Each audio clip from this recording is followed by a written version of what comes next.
my list is green. That's why you want to offer $80. God, she's waiting. I'll wait. I'll wait. All right, come on. All right. You sure? Yes, ma'am. Perfect. See. All right. Well, my name is Rachel, and I thank you guys for having me here. Again, I'm going to talk to you a little bit about choices. I'm going to talk to you about some of the choices that I've made, some of the choices that I hope you don't make, and ultimately what choices lead us to in the long run. So again, how many of you, let's start with a question. How many of you can guess my nationality? Yes. Cuban. Cuban, okay. Who else? Who else? Yes. Black. Black, okay. Getting closer. Albino.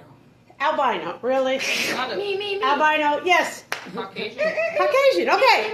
Yes. Black and white. All right, black and white. I was just going to say that. So a lot of people think I'm Hispanic. They think I'm Mexican. They think I guess Hispanic and Mexican are the same thing. They think I'm Puerto Rican. They think she has a flower in her hair. Albino, not necessally. I haven't gotten an albino yet. So, but the truth of the matter is I'm black and I'm white. Now, I'm still waiting. Okay. Watch your mouth. Pussy. Watch your mouth. Watch your mouth. We don't do that in this house. We man. don't do that. All right, I'm still waiting. Sorry. So again, appreciate that. So again, I am black and white. That is a choice I did not make, correct? Yes, I did ma'am. not make that choice to be black or white or both, huh? But I was raised in two separate households. So when I was growing up, I went to the black side of the family and they ate different foods and they had different music and they did different things at church. And when I was raised in the white side of the family, they would go to church and sprinkle water on your head and ho-hum and sit down and read a book and get up.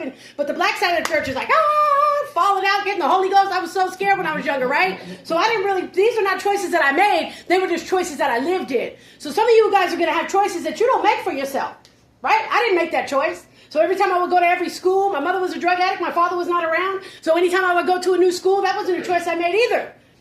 So since I didn't make those choices, I just kind of had to live with those choices. I had to make the best out of those choices. So I would go to school, I wouldn't really get to know anybody because getting to know somebody meant I might have to actually have to leave somebody that I liked or cared about. So I stuck to myself quite often. I didn't say much. I was bullied a lot. I had glasses. I was a little overweight. I had no booty, blah, blah, blah. All these things that we go through when we're younger because we don't really know what we're really going through, correct? So at the end of the day, that's my whole young life story. Those are choices I did not make. So as I got older, I said, I'm going to start making some choices of my own. So I made a choice to go out at 15 years old and get pregnant. And when I got pregnant at 15 years old, I heard that baby's heartbeat on an abortion table. I made a choice to keep that baby at 15 years old because being nobody really hurt.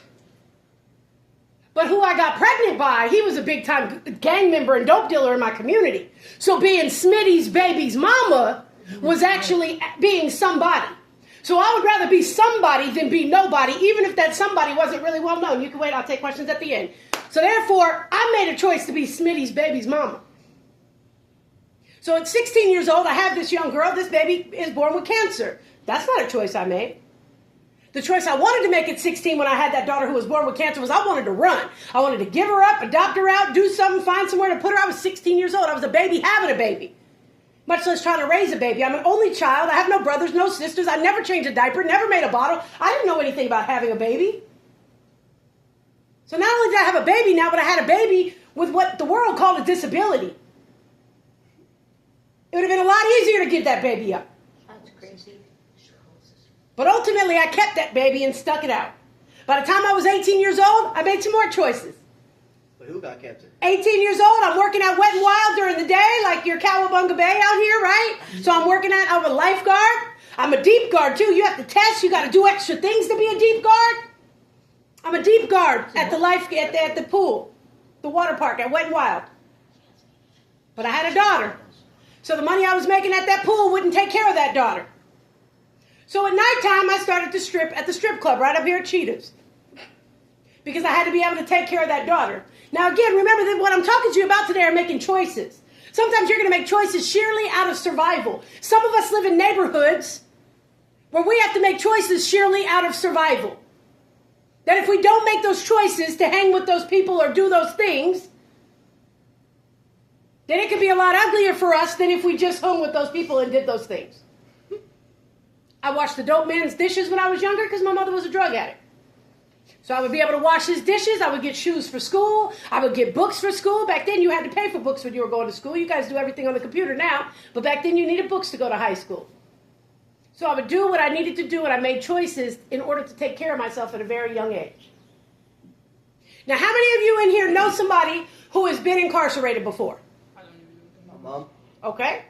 So how many of you have immediate family members? Your mom. How many of you have immediate family members that have been incarcerated? Dad. My dad. 4 My times. mom. What does that mean? Your dad, 4 times, been locked up, been in jail, been put in jail. My dad. My Okay. mom, my dad, my grandma, Okay. my sister, Everybody in the house. everybody. Everybody in My the house. dad, my uncle, Uncle Daryl, my auntie, and then Tino, Well, my well, brother. Well, what does it count as if my mom went to jail for like 2 hours? It was a parking ticket. Right. A 2 parking hours. ticket. That's a good one. Those are the worst. Going to jail for parking tickets. At the Yeah. end of the day, here's the deal. The statistics say Yes, that. like, Oh she wait. went to jail for 2 hours.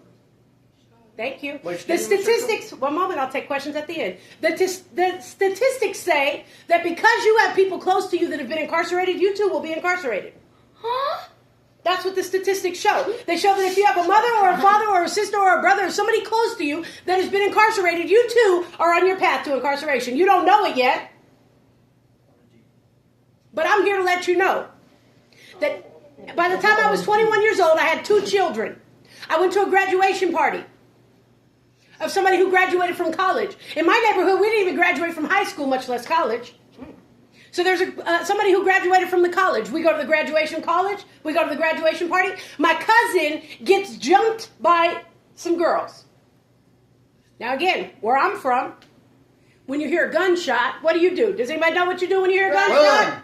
Right, you Run. duck and you run. You duck and you run. Very good. So my cousin's getting jumped by some girls. The crowd is really thick around her. I can't get to the middle. I see she's bleeding from her neck. The young lady that was jumping on her had a razor blade and sliced her neck. To this day, she has a slice across her neck. I can't get to her. So because I can't get to her, I shoot a gun in the air. Bam! That gun ricochets off a sign, a metal sign, because we were at a bowling alley for this graduation party. The bullet ends up ricocheting off that metal sign. There's a parking lot of about between 180 to 200 people in this parking lot. That bullet ricocheted off that metal sign and ended up killing my uncle. Now, my uncle is my grandmother's only son, my auntie's only brother. My grandmother had another son, but she had lost him at about 3 months old. So she had 1 deceased son, and now she had 2 deceased sons.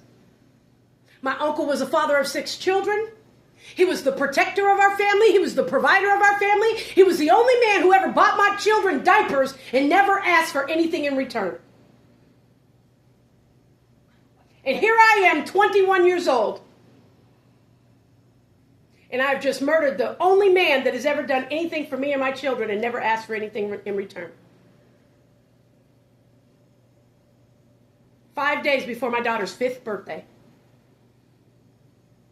I wanted to be the mom I never had. I wanted to be there when my daughter started school. I wanted to be there when she came home from school. I wanted to be the mom I never had. 5 days before my daughter's 5th birthday, I get locked up for murder in the 1st degree with the use of a deadly weapon. Now, I'm from Nevada, like we're in Nevada right now. In Nevada, just so you know, there's something called a weapons enhancement. So if you commit a crime in the state of Nevada and you use a weapon to do it, they double any sentence they would give you.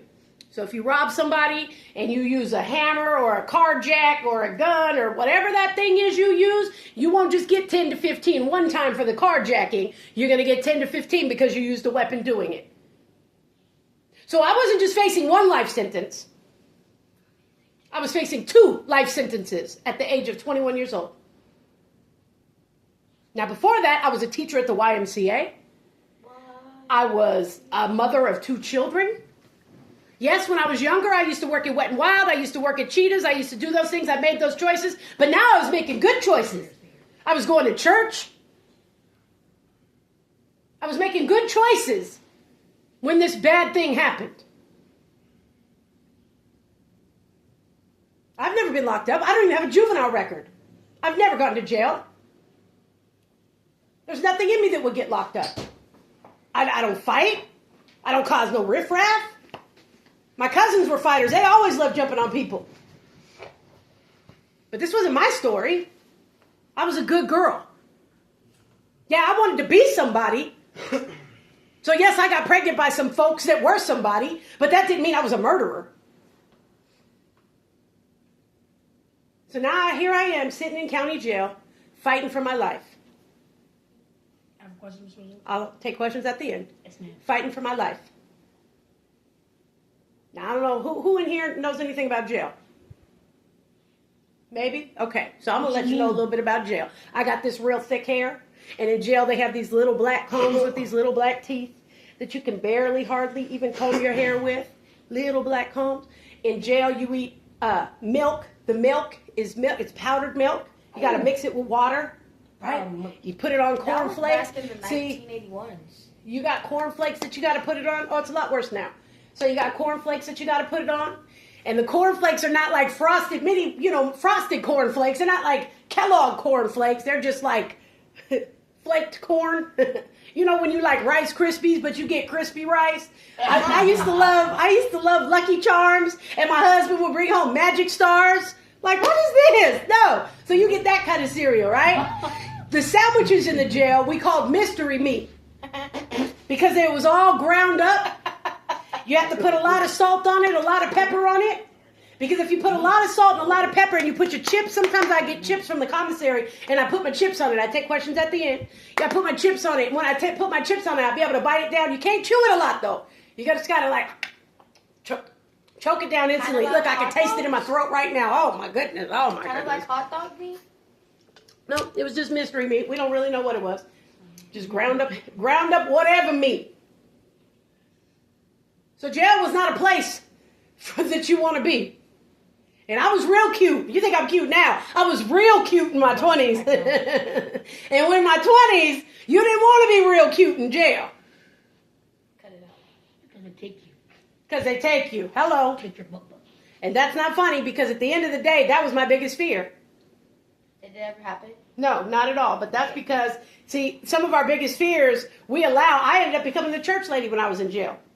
Because I was raised in the church. I just told you how it was at the black church and the white church, right? I was raised in the church. I follow you on TikTok. But the church wasn't raised in me. Good. I'm glad to hear that. So you can see the prayer lady, right? Yeah, me too. So I was raised in the church. But just because I was raised in the church doesn't mean that the church was raised up in me. So now I went to jail, and because I was in jail, I got the opportunity to really practice what I had heard preached for so many years. And I was scared to death. My family took my children. I literally was fighting for my life at 21 years old. Now, I knew it was an accident. Everybody around me knew it was an accident. My family knew it was an accident. So I was just waiting for trial. Trials where you have to go and prove that it's an accident. They tried to give me some, if you take a deal when you're in jail, you won't get as much time if you take a deal. I'm not taking a deal. It's an accident. I'm going to trial. Yeah, don't take a plea deal. I'm not taking a plea deal. I'm going to trial. It was an accident. I know that if I get before a jury and you see the evidence, you're going to say it was an accident. I'm going home. So in November 1998, boom, we're at trial. All the evidence said it was an accident. There was paint on the tip of the bullet. There was green paint, because again, remember it hit that metal sign. So there was green paint on the tip of the bullet. All the witnesses said, no, Rachel would never hurt a fly. She don't fight nobody. She don't do nothing. She's not a murderer. She's not. But what ended up happening there in that jury room, in that courtroom, was they started bringing in people to be character witnesses. And a character witness is somebody who can say who you are when nobody's looking. Because reputation, my grandma would say, reputation is who people think you are. Character is who God knows you are. So they start bringing in these character witnesses.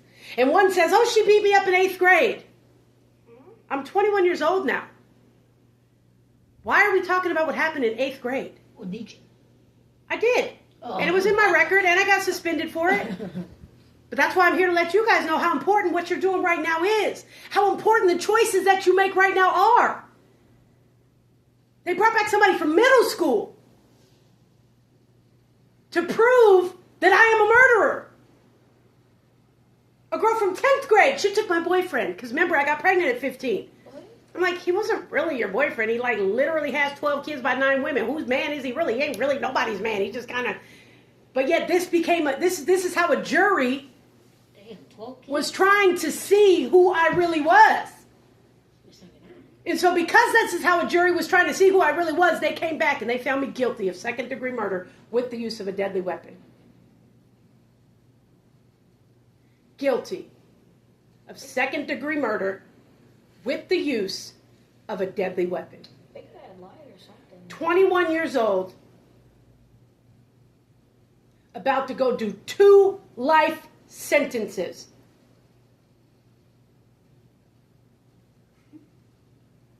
For one choice that I made, a fight that wasn't even mine,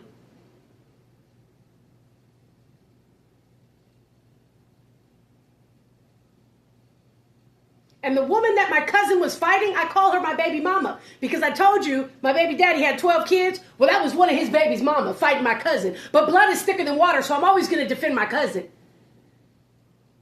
However, on this night, I was simply just trying to get my cousin in the car. I wasn't trying to kill anybody. But a jury of my peers came back and said guilty of second-degree murder with the use of a deadly weapon. Needless to say, as soon as I heard that verdict, the whole room started to spin. I heard my daughter, my 5-year-old daughter, she's 5 now, I hear her say, "Mommy!" The room's spinning. Boom! I hit the chair. My family's going crazy. What? They all knew it was an accident too. So the judge is like banging the gavel. It's literally like a movie. They take me out. They cuff me up. They take me out to a holding cell. My family has to be released from the jail, from the actual courtroom, because now they're posing a threat to the jury. The jury's afraid. They're all crying. When I tell you it was like a movie, I'm not exaggerating. Your daughter was there? My daughter was there, absolutely. My 5-year-old, because I thought I was going home. The first thing I wanted to do was hug my kids. I hadn't seen my kids in months. I got to see them behind glass. But of course, my mother was there, my daughter was there, my son was there, my children, my family. Everybody was there because they just knew I was going to be found not guilty. There was no way to find me guilty. Except if you bring up the choices that I made when I was younger. Which is why I'm so passionate about going into schools like I am right now and making sure that you know that every single choice that you make, I don't care if it's middle school, I don't care if it's high school, I don't care what it is, where it's at. Every choice that you make today determines exactly where you'll be tomorrow. Because I wouldn't have never, ever beat that girl up in 8th grade if I knew I'd be fighting for my life at 21 and she was going to come back and say I beat her up. I would have made some better choices then. So now here I am, 21 years old, fighting for my life. That's why you can't trust anybody. Convicted of second-degree murder with the use of a deadly weapon. Now that verdict eventually got overturned because, like I said, I'm a teacher. I'm not a murderer. I'm a teacher. The judge overturned that verdict. He sent me home with my children, with my family for Christmas. And I got out of jail. I stepped out of that physical prison right into a mental prison. Because I haven't had to live without my uncle. My family already had time to mourn. I have not had to live without him yet. I haven't had to be at a family function without my uncle yet. I haven't had to be at a family cookout or a barbecue or Christmas or anything without my uncle yet. And what, am I not going to go? I've been going for 21 years. It's my family. It's not optional. Oh, Rachel didn't feel like coming. No, that's what we're not doing. So I had to show up. I had to look at his mother. I had to look at his 6 children. I had to look at my aunties. I had to look at myself every day and know that I caused these people this pain. And as much as they try to put a smile on their face and play it off, the truth was I caused these people this pain. So I lost my mind. I started doing things I swore I would never do. I said I would never be a drug addict because I lived with a drug addict mother. Guess what? I became a drug addict. And I found out real quick I couldn't cry on ecstasy. What's ecstasy? It's Molly's. You pop Molly's, boom, you can't cry. Xannies, Perks, you guys call them all kind of different things. I was taking them all. And when it's all said and done, I was doing all that stuff to numb the pain of my mental prison. A physical prison's one thing. The mental prison is a whole nother thing. And again, could I have made better choices? Absolutely. But what would my choices have been? Don't go? I had to go. I had to show up anyway. I had to be a mother. I had to take care of my children. I had to show up anyway. And when it's all said and done, I was ready to kill myself. I couldn't stop. I had no get back. There was no way to release myself from this guilt, the shame, the weight that I carried on my shoulders, but suicide. I was going to pick up 400 ecstasy pills and kill myself. I wrote a letter. If you find this letter, that means my son and my daughter need to be with my mother. Because both of their fathers are no good, and I don't want my kids to be with them. My mother was a drug addict, addicted to crack cocaine. But I would rather my children with my mother than their fathers. So I was going to kill myself. That was it. This was my way of ending the pain that I felt, getting out of this mental prison. I even moved out of my hometown. I said, well, maybe if I move, I go where somebody knows me, where nobody knows me, I could start fresh.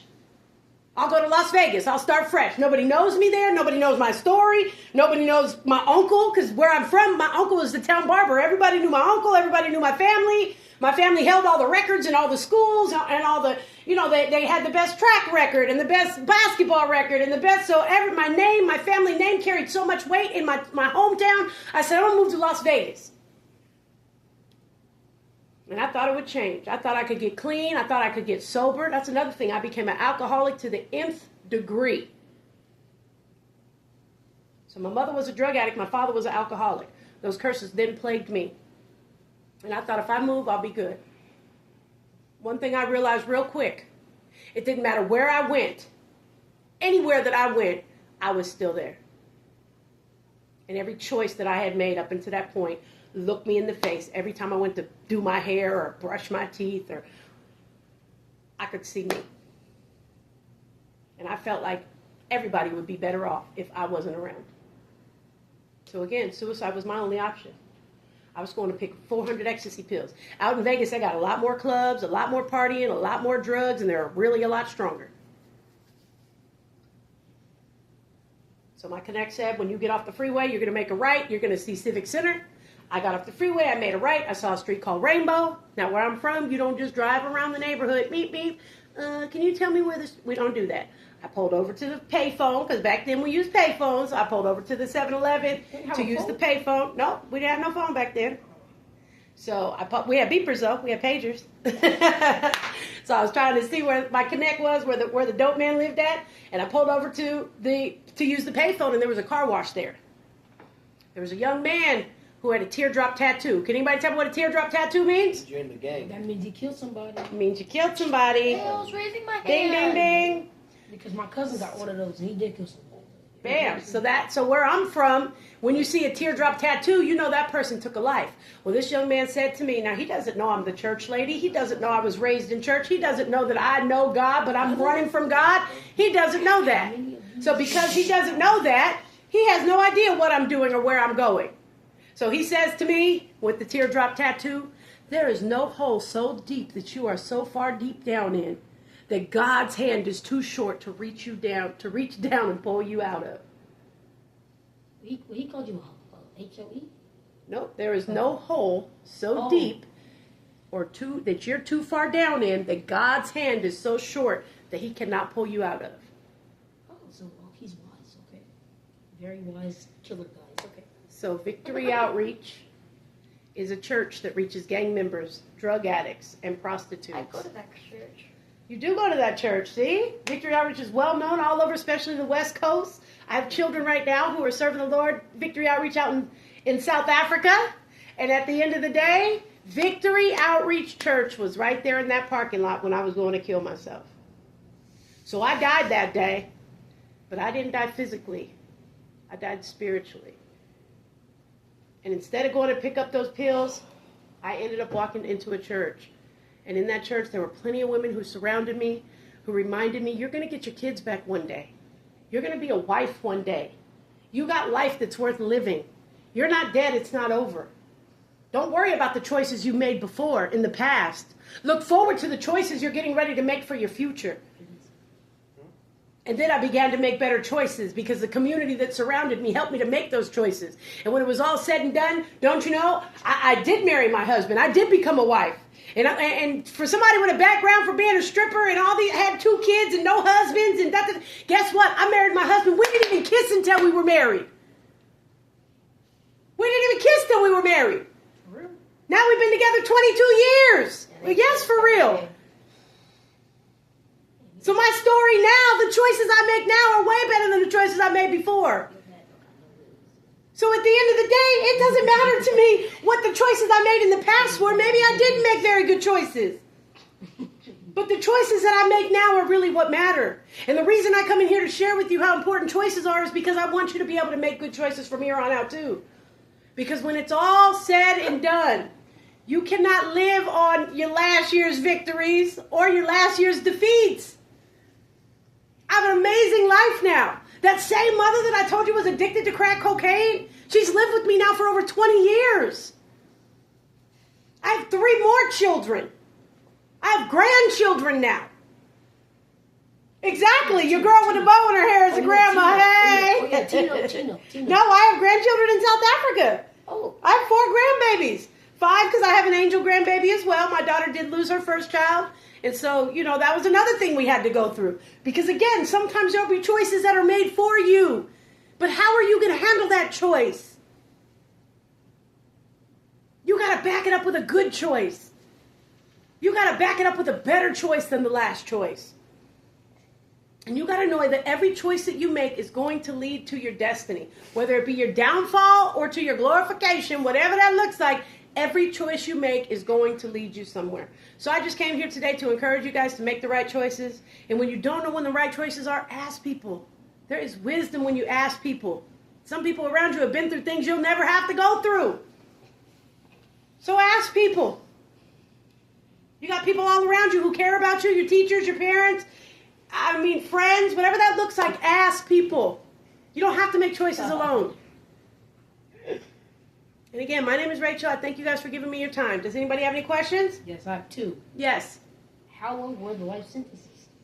There were 2 life sentences, yes. So the like, way that it works is you serve 20 years, and then you parole into the next 20 years. So, wait. So, how many years did you serve until he gave you the... I served 222 days before I was released. And then after I served the 222 days, I was released, and then the verdict was overturned. I ended up pleading guilty to manslaughter because I had never gotten in trouble before. I was able to get probation, so I never did go back to jail. I was able to just get probation because I had, because I was a good girl. So I did not have to go back to jail.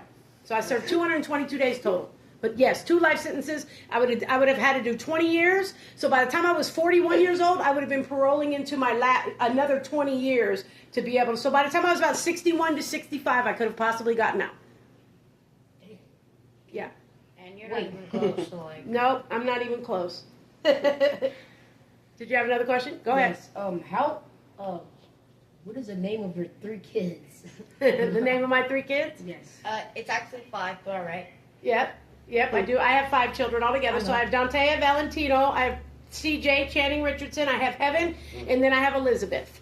You did it in the wrong order. What about I'm Tino? the youngest. Yep, Tino. Well, his name's Valentino. Oh, Valentino. Uh-huh. Oh. You know that song, Valentina? Okay. Valentino. Do we have any other questions? Yes, I do. So, like, how did you just, like, fight through everything, what going, so, like, that church thing, like, just like, saved you? Yes, absolutely. So in the beginning, the way I fought through was drugs and alcohol. Mm-hmm. Now the way I fight through is God and people, community, the people who surround me, the people who love me, the people who believe in me. Those are the people that I listen to. Those are the people that I strive to be like. Those are the people that I, that are in my inner circle, who I surround myself with. So tell me who you hang around with, and I'll tell you who you are. If you hang around rude, disrespectful, out of line people, then you're probably rude, disrespectful, and out of line.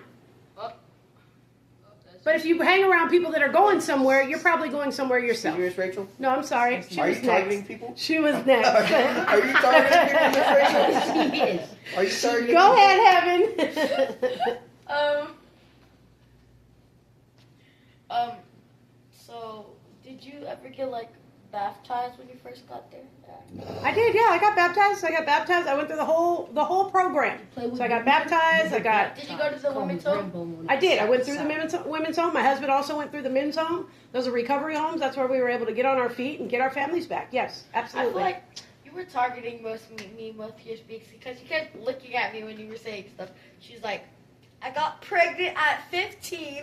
No, she's looking at me too. No, she was looking directly you got at my eyes. pregnant No, not at all. Anyways, thank you guys for listening. I appreciate you guys' time. God Any bless you, other Miss questions? Rachel. God bless you. No? All right. Yay!